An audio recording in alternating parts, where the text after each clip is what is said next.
President Donald Trump, left, and Kris Kobach, the Kansas Secretary of State, on November 20, 2016, at the clubhouse of Trump International Golf Club, in Bedminster Township, N.J., Washington, flush with cash and a newfound demand for activism. The American Civil Liberties Union next month will launch a new effort to expand voting rights in all 50 states that top officials hope will finally let liberals play offense on an issue that has long bedeviled them. Rollout will start on October 1 in Lawrence, Con, and that location is no accident. It's the home state of Kris Kobach, Kansas Secretary of State and prominent Republican advocate of restricting voter access. He is co-chair of President Donald Trump's commission to investigate so far unsubstantiated claims of voter fraud. The ACLU campaign, called Let People Vote, will forego a federal approach to expanding voting rights. Indeed, it ignores Congress altogether. Instead, it will pressure each state to adopt individually tailored plans, including proposals such as creating independent redistricting commissions and restoring voting access for convicted felons. And in exchange for the group, the campaign is also designed to attract widespread grassroots support from liberals angry about Trump, with top officials at the ACLU hopeful that the rank-and-file activism that has fueled the surge in fundraising can become a central component of their effort. We, as protectors of voting rights, we've been playing defense. Faiz Shakir, ACLU's national political director, told McClatchy, and this is a moment to go on offense. The ACLU's effort is part of an aggressive new approach from the longtime leading advocate for civil liberties, which is seeking to capitalize on a boom in membership and fundraising since Trump's election. Liberal-oriented organizations and other Trump opponents, including the Democratic Party, have seen a surge of activism and money since the president's inauguration. A wave of energy embodied by the million-person Women's March held in January.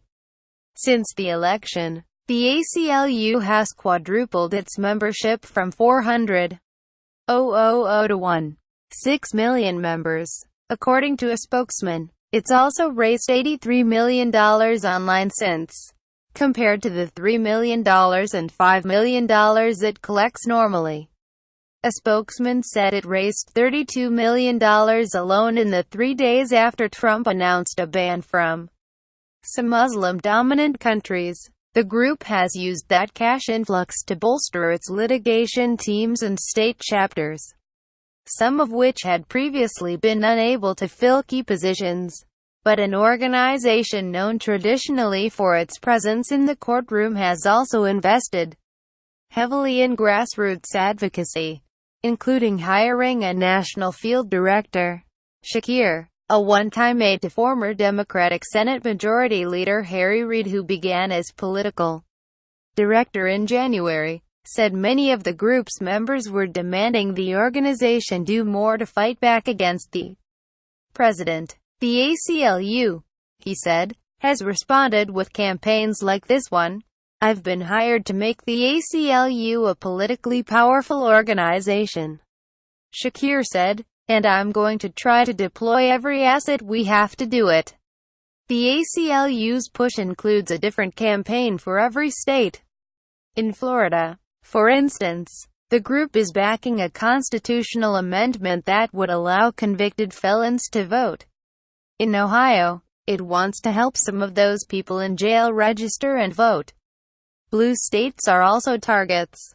In California, the ACLU will encourage people to urge local county officials to allow early voting.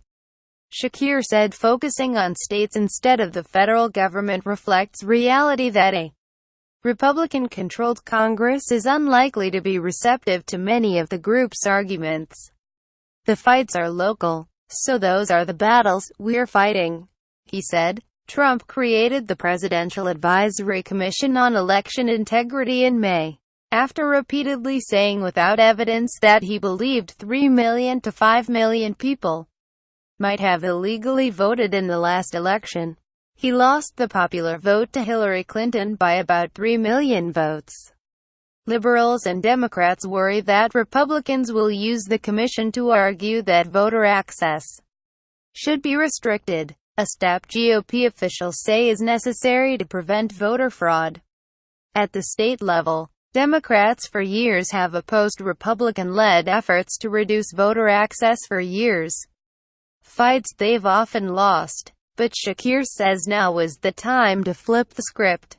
We're trying to inspire the first nationwide grassroots voting rights movement since passage of the Voting Rights Act, Shakir said. Visit the McClatchy Washington Bureau at www.mcclatchydc.com.